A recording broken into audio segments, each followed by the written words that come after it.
Hello, welcome to Own the Potential podcast. I'm Michael Giselowitz Jr., your host. So today we're going to talk a little bit about fear. What the heck is everyone so afraid of? Now, I mean, we know that we have certain fear built into us. There's things that are going to be in our DNA. We always talk about the saber-toothed tiger, right? We have these things, but we know better now. We actually have this thing called the internet, and there's a lot of information that's available. So whenever you get afraid of something, do you ever question why? You know, maybe it was something that happened in your past when you were a child. Maybe it was something that happened as a teenager, but it's in the past. Now, it might have created something in your mind to make you fearful of it. Maybe you're afraid of heights because you fell off a ladder when you were at a younger age, or even as an adult. Doesn't matter. Point is, it happened in the past. So why are we so afraid? This goes right into the part, one of the things that I know myself, and I'm pretty sure a lot of other people feel, they don't want to be duped, right? They don't want to be bamboozled. They don't want to be sold. They don't want to be scammed. And we run into this every day because we live in a society that we're surrounded by marketing. There's marketing everywhere. You don't have to watch TV to get commercials. You can drive down the street. You can get it on your podcasts. You can see it in billboards. You can see it on your phone. It pops up when you're in the airport and you want to use the internet, right? There's advertising everywhere. That can of soda that you're drinking, the can of beer, the wine, there's always advertising everywhere. We're surrounded by logos and sayings and pictures of people. So we're so afraid of being scammed, yet we're okay with being programmed. And what I mean by that is we allow, all these things are legal, right? All you need is some money and you can buy billboards and you can get your products out into stores. It's a lot longer process. I know, I'm just simplifying it. The point is, when it's in front of you all that time, you just get programmed to like it. It might not even be a good product. You think it's healthy to have 3 cans of soda every single day? No. And the companies will tell you, it's okay, that's not really what we're marketing for. But they are. They want you to drink and consume as much of their stuff as possible. Facebook wants you to consume as much of their product as possible and be online. Instagram, these algorithms that exist are to keep you using the product so that you get programmed to use it. They know the psychology of the brain and how it works, and they use it extremely well. So back to that question, what the heck are we so afraid of? Well, maybe you're afraid of being scammed, but when it comes to something that'll actually help you grow, you can't let that past fear stand in the way of your growth. So recently, and this happens often, but it just came up again the other day, someone asked me, why do I need a coach? Well, it's not a question of need. It's a question of want. Do you want a coach? Michael Jordan, Tiger Woods, and every other great athlete that's ever lived has always had a coach. When Tiger was number 1 in the world, the last thing that he needed was a coach. He was already number 1. The coach got him there, but what if he could just walk away? Why does he need to have a coach? Here's the reason. Because people who are high achievers and people who succeed are always looking to improve. So Tiger, even though he was already at the top of his game, he changed his swing numerous times. So it wasn't a question of needing a coach. It was a question of wanting a coach. Do you want to stay on top? Or better yet, do you want to get to your potential? Right? Because wherever you're at is only a reflection of what you already know and practice. So what's important is that you continue to learn so that you can grow. And that's what a coach is for. They're there to help hold you accountable. So I've heard people say they don't need a coach because they're already successful. I just gave you one example. How many more do you think exist? Countless others exist. And it's not just in the sports world. It's in the professional world too. Tony Robbins is pretty famous, but he's also very famous for how much he charges, right? So he charges, you want to be coached by someone of the likes of Tony Robbins? It's $100,000. That sounds like a lot of money to some people, but you know what? The people who pay $100,000, do you think they're already successful? I would have to say yes, at least financially. And so they're looking to improve. Maybe they're looking to improve areas of their life personally or professionally or both. It doesn't really matter. What matters is they see the value. They know exactly what they're getting when they're spending $100,000 with someone like Tony Robbins, that they're going to get results. And do you think they need a coach? Of course they don't. They're already billionaires, multi-billionaires, or people worth hundreds of millions of dollars. They already have their own jets. They have multiple homes. They don't ever have to work another day in their life if they don't want to.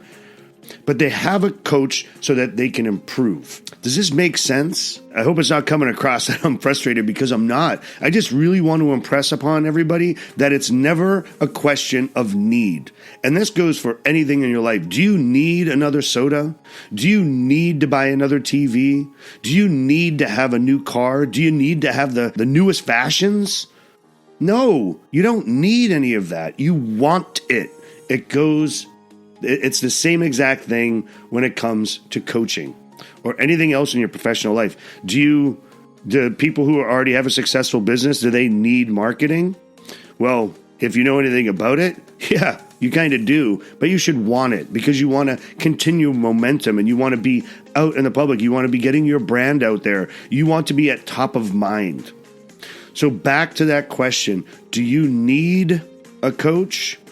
Of course you don't. But if you decide not to have one, you're only going to improve at what you know and what you're learning instead of growing exponentially with what other people know. You know, coaches, including myself as a coach, we spend a lot of time learning. We learn how to improve systems, all new strategies so that we can help our clients in their business and in their life. It's the same thing with anyone like therapists, right? They spend years learning about psychology so that they can help you improve areas of your life and overcome obstacles that may be in your way.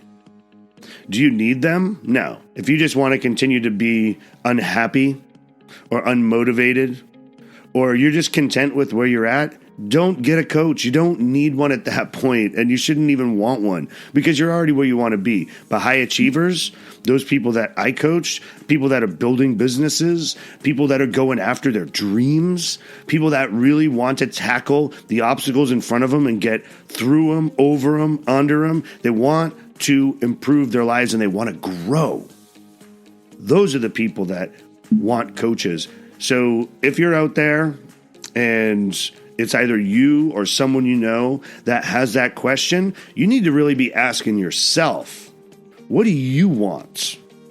Because if you continue to want more, but you look back and you haven't progressed at the rate other people have, you may want to start considering getting some support. That's how people improve. Business coaches and personal development coaches, we do these things because we want to help people. This is why we do it. And so we continuously learn so that we can support others in doing it. Now, if you don't want that, that's fine. This isn't for you. And you can be totally content. And I'm being honest. I'm not trying to be condescending. It's totally fine to enjoy what you got and not want to put in all the extra effort to get more. It's not easy. People who achieve a lot, they're not lazy. They just find better ways of doing things. They're always looking for ways to improve. Sometimes that's by getting a business coach. Sometimes it's by getting a communications coach. Sometimes it's by getting a sales coach, right? You can call it whatever you want, but in the end, it's someone coaching you along. It's a mentor of sorts. And I also had someone ask about the value of it, right? How much it costs, or why isn't it free? Well, number one, you get what you pay for. But, for me and everyone else, this is our livelihood. Of course, we're going to charge for it. There's a massive amount of value to it. And it wasn't free getting all this information. Most of us have decades worth of experiences, some fantastic failures that allowed us to be able to get this knowledge. And we were able to learn through that so that we can help others do this. Now, does that have a value? Of course it does. If I was able to show you something that increased your revenue by $100,000, wouldn't you want to spend at least a few $1,000s on doing that? Because if you get everything for free, What type of balance is that really? And how selfish is that? That's just being a miser. That's just being someone who's all about yourself and not thinking about growing exponentially. Because if you want to have something earn value, you have to invest in it. And investing is time, it's money, it's something that comes with a cost, right? You don't just get things for free. So if you're out there and you wonder if you need a coach, no, you have to want it. And when you want a coach, you're going to have to pay for it. Now, there might be some other coaches out there. We all do some pro bono work. Of course we do. We want to help others. But if I was taking care of 50 clients and not charging them anything, I couldn't continue to do this. Nobody could, right? Not unless they just spend the rest of their lives not wanting to earn much and living off of whatever anybody is willing to give them. This is a business, just like any other. But this business is rewarding to us and fulfilling to us coaches because we get to help people with our knowledge. And we get to inspire them so that they can go on and improve their lives, improve their health, their wealth, and their happiness. That's the goal.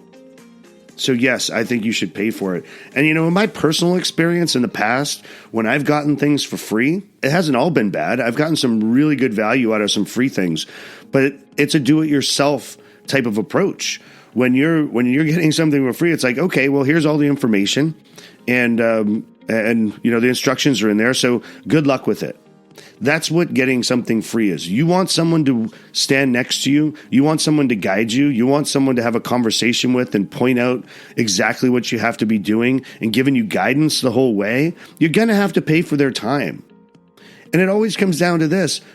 I love asking people, it's like, do you do what you do for free? I mean, how often do you do all your work? Would you go into your job every single day and just say, you know what? I like it. My house is paid for. I got a bunch of money. I got really lucky with some Bitcoin, but I really enjoy doing what I'm doing. So I'm going to give you all my effort and all my time, but I'm not going to charge you a dime. And the other thing about it is we get paid based on results, right? So if I'm not creating results and coaches aren't creating results, then maybe it wasn't a marriage that should have began to begin with. You need to be based on your results. And yes, there's going to be a cost to that, right? But if you gave me $2,000 and I gave you $10,000 back, wouldn't you be happy? What if you gave me $20,000 and I gave you $100,000 back? Isn't that exactly what you're paying for? So that's how coaches work. Is you want it, there's value in it, and you have to pay for it, and they should be producing results. If you can find a coach who can do all that and someone that you really get along with, then you're going to have some improvements in your life. Whatever you're out to improve, you get to partner with your coach on that, and then you get to realize those goals. That's getting results. Maybe you have a coach for years. Maybe you have a coach for a few months, or maybe just a month to help you get through a really tough transition, or to get some coaching on a final contract or something. Whatever it is, use it in the time that you need to use it. But the people are there so that they can help you. And the better people get at things, they start charging more of a premium. Just remember that. You're going to get what you pay for. I hope this was helpful. I hope most of you out there see that there's a big difference between wanting a coach and needing a coach. And when you get to the point where you actually want a coach, do some research, reach out to some people, talk to them. Everybody gives free discovery calls, and you can see if your personalities match. And if they do, get on it. Stop wasting time. If you want to improve these goals, you're going to have to take action. So get to it. Come and visit us on Facebook and Instagram at mjasilowicz, MJASILEWICZ, and come back and visit us as we interview people who have overcome the odds and learn new ways of doing things so that they can truly own their full potential.